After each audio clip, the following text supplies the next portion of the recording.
D'hiver, Laura Lebar, bonjour. Bonjour. Merci d'être en direct avec nous. Vous êtes psychanalyste. On va essayer de retracer un peu le profil de ce couple un peu particulier parce qu'en plus, pour organiser ça, ils se sont inspirés d'un film. On va y revenir dans un instant. Mais tout d'abord, Lucille, c'était une fille qui était élève en terminale. Elle habitait avec sa mère, son beau-père dans une maison modeste. C'est une fille qui est présentée plutôt comme une suiveuse. D'accord, alors donc j'ai vu voulez un pas petit commencer peu. par là. Si, Allez, on va commencer par là, mais alors c'est là où je vais pas être totalement d'accord. On peut être une suiveuse, mais il y a des limites à suivre quelqu'un par emprise. Là, on a quand même une jeune femme qui a 17 ans, c'est extrêmement jeune, non seulement a conscience de sa séduction, mais de son pouvoir sur les hommes, de pouvoir être un appât, donc c'est quand même particulier. Alors, elle va peut-être le suivre au départ. Elle reste une demi-heure à attendre son compagnon dans une forêt avec un homme qui est ligoté. Son copain arrive, il tient une hache à la main, il lui demande de l'attendre pendant qu'il met des coups de hache. Après, elle part en vacances avec lui. De là à la voir comme une victime, j'ai un peu de mal.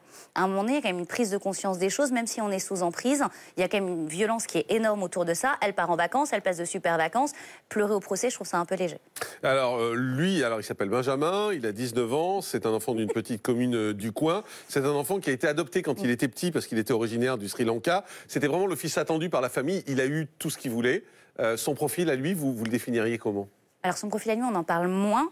Effectivement, il est décrit comme quelqu'un de froid.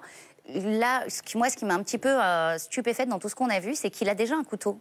Donc la question se pose de pourquoi il va chercher la hache. Alors, il peut y avoir de l'adrénaline. De toute façon, dans l'affaire initiale, ils tuent leur victime. Donc, je suppose que ça fait partie du plan de départ. Le pourquoi l'âge, il peut y avoir plusieurs raisons à ça. Montée d'adrénaline, besoin de la violence, montrer le côté mal dominant parce qu'il a dragué sa copine. Et puis, il y a aussi, dans le fait d'exécuter à la hache, quelque part, le fait de triompher sur son ennemi. Presque un trophée de victoire, ce qu'on peut voir dans l'Antiquité. C'est pas anodin. C'est un acte exécutoire. On n'est pas juste dans le meurtre. Si on veut faire taire un témoin, il a un couteau sur lui. Il pourrait le tuer simplement.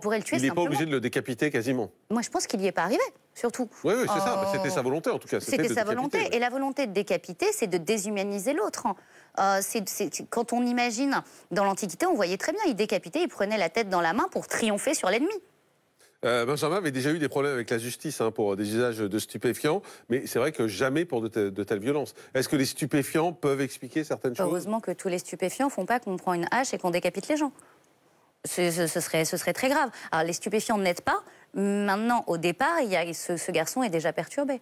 Le grand rêve du couple, on le disait, c'était de partir en vacances, d'aller en Nouvelle-Zélande.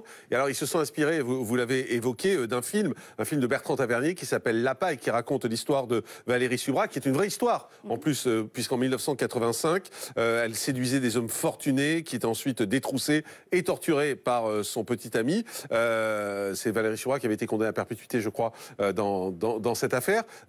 C'est-à-dire qu'en fait, il y avait une inspiration très claire. Et c'est vrai que vous avez raison quand vous dites que elle, c'est un peu compliqué de dire simplement c'est une suiveuse. Dans le film, Valérie Subra, voilà, c'est l'appât. C'est ça. Tout simplement. Et comme ils ont vu le film, c'est fait avec conscience.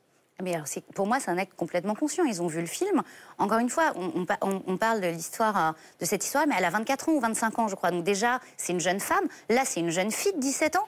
À 17 ans, avoir conscience de ce rapport-là à l'homme, déjà, c'est une certaine maturité. En tout cas, avec sa féminité, avec beaucoup de choses. Et puis, encore une fois, elle a quand même, tout est complètement élaboré, tout est complètement stratégique. L'attente, le fait qu'il y ait l'autostoppeur, la route empruntée. Pour moi, on ne peut pas la voir comme une victime qui a simplement suivi. Mais c'est vrai que c'est quand même assez rare de voir des gens qui s'inspirent d'un film en se disant c'est ça la bonne solution.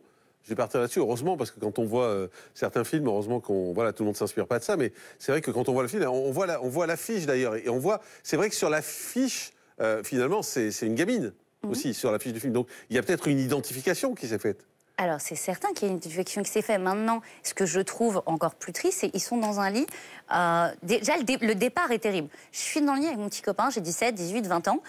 Et au lieu j'ai envie de partir en Nouvelle-Zélande, n'importe qui de structuré va se dire, je vais finir mes études, je vais gagner un peu d'argent, je vais partir. À un moment donné, quand ça dérape, quand on se dit, je vais m'inspirer d'un film, il faut savoir que le crime, et vous le savez très bien ici, inspire souvent. C'est souvent fascination. On voit bien en prison, les serial killers reçoivent des milliers de lettres. Ils peuvent même trouver des femmes qui les aiment. C'est pas la première fois qu'il y a une fascination, mais je trouve qu'à 17 et 20 ans, être capable, ou 21 ans, se dire on va suivre ce film-là au lieu d'aller travailler, au lieu d'avoir. Ça montre déjà une faille dans notre construction psychique. 3 ans après les faits, le procès de Lucille et Benjamin s'ouvre devant la cour d'assises des mineurs de l'Oise à Beauvais. Le huis clos est levé et c'est devant une salle comble que les accusés font leur entrée dans le box. Et c'est vrai que le comportement des deux adolescents diffère. Benjamin, lui, ne montre aucun remords. Quant à Lucille, elle fond en larmes régulièrement pendant tout le procès. Et à l'issue des audiences, Benjamin est condamné à 30 ans de prison, dont 22 ans de sûreté. Quant à Lucie, elle est condamnée à 12 ans de réclusion criminelle et elle a d'ailleurs aujourd'hui retrouvé la liberté. Mais c'est vrai que ça va dans le sens de ce que vous disiez, Laura Lebar.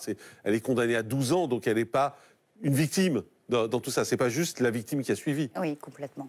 Et son comportement, elle se rend compte en revanche peut-être de ce qu'elle a fait. C'est peut-être pour ça qu'elle pleure. Ah, ou elle pleure parce qu'elle a plus de vacances et de petits copains.